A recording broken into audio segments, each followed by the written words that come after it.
আসসালামু আলাইকুম। আজকে হেলমেট নিয়ে বসে আছি, অর্থাৎ আমরা হেলমেট সেটআপটা দেখাবো।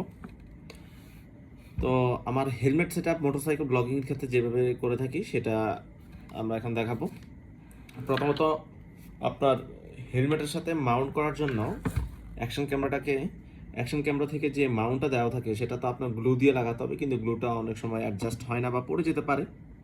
সেজন্য আলাদা একটা এটাকে কি বলা যায়, ক্লাম্পের মতোই এটা লাগবে। এটা যদিও বেল্ট সিস্টেম হতো, আপনি যে কোনো টাইম এটা খুলতে পারবেন। বেল্ট সিস্টেম, আমি এটাকে খুব টাইটলি আটকাতে পারছি। আর এটা আমি নিয়েছি হলো টেলিসিন কোম্পানির। এটা মোটামুটি ভালোই বলা চলে, 1300 টাকা দাম পড়লো এটা।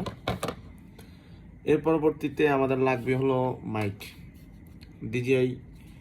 যেহেতু আমি অ্যাকশন ক্যামেরা 6 ইউজ করি, অ্যাকশন ক্যামেরা 6 ইউজ করতে একটাই সুবিধা, সেটা হলো আপনার ডিজিআই কোম্পানির যে কোনো মাইক আপনার উইথাউট ট্রান্সমিটার ছাড়াই আপনি অ্যাড করতে পারবেন। আমি একটু পরে দেখাবো।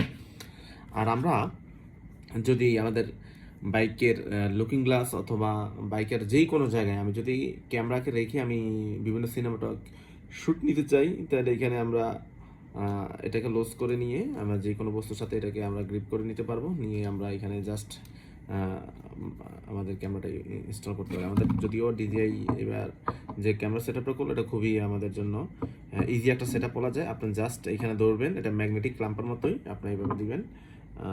জাস্ট এই যে আপনি একটু চেক করবেন হলো কিনা, এবং এটা হয়ে গেছে। তাহলে আপনি যে কোনো জায়গা থেকে আপনি খোলা এবং এটা ওপেন করা, এটা মোটামুটি এটা ইজি বলা চলে। জাস্ট আমি এখানে ধরবো, আমি ধরে আমি এখানে জাস্ট ইয়ে করতে পারবো। এই যে হয়ে গেল। এখন আমি আপনাদেরকে এটা মাইকের সাথে সেট আপ কীভাবে দিব আমি জাস্ট এটা একটু দেখাই আপনাদেরকে। আমরা যখন এটা খুলতে চাই জাস্ট ধরে টান দিব, খুলে গেছে।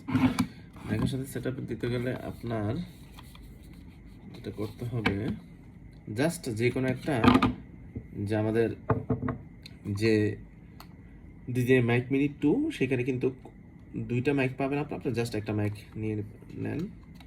আমি একটা মাইক নিয়ে ফেললাম, আমি এটা ওপেন করব।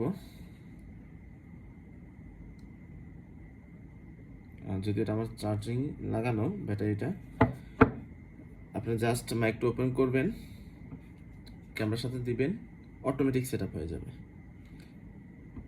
সো আপনার যে জিনিসটা করা লাগবে না, আলাদা কোনো মাইকের কনভার্টার কিনা লাগবে না, যেটা আপনাকে গোপ্রোতে কিনতে হচ্ছে। ঠিক আছে, এখানে গোপ্রো থেকে এটাই একটা পার্থক্যের বিষয়। এটাতে আপনার কোনো ধরনের যে আলাদা অ্যাডাপ্টার, আলাদা ধরনের কনভার্টার, এটা আপনাকে ইউজ করতে হবে না। জাস্ট আপনার মাইকটা থাকলে অটোমেটিক পেয়ারিং এখানে হয়ে যাবে। ধন্যবাদ সবাইকে।